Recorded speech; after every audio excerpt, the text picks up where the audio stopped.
Magandang umaga sa inyo mga guys. Panibagong araw na naman at papasok na naman tayo ulit sa trabaho. Ingat-ingat pala sa mga papasok ngayon sa trabaho. Naantay na lang natin yung driver. Ay, nandito na pala siya. Paano ba mga guys? Kita-isa lang tayo mamayang hapon. Update ko na lang kayo sa pag-uwi ko, no. Mamaya na ang vlog, trabaho muna ulit.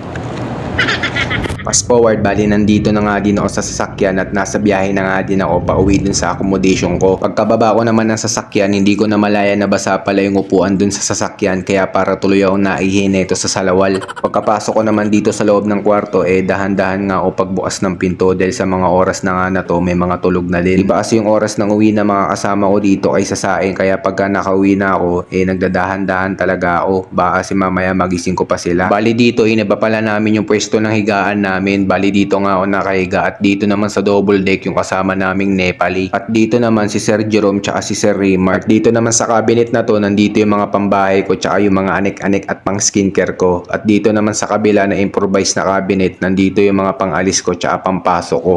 Chinek ko na nga din dito yung higaan ko, magalaw pa din. Pero gagawan natin ng paraan yan. Ang likod ko pa naman matulog, kaya pag nagalaw ako tumutunog-tunog pa naman to. Bali inasikaso ko na nga din dito yung mga labahan ko. Pinag-iisipan ko pa nga din dito kung ngayon ako maglalaba o bukas na. Sabi ko nga din sa inyo kanina mga guys, sa mga oras na nga to, nakakabulula, buisit.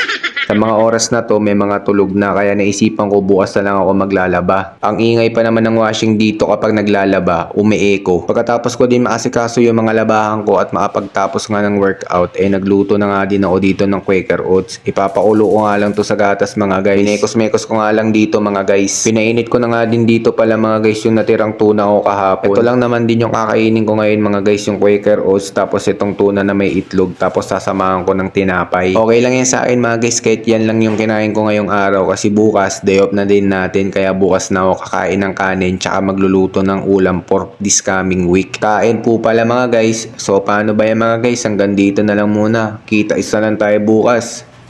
Bye bye.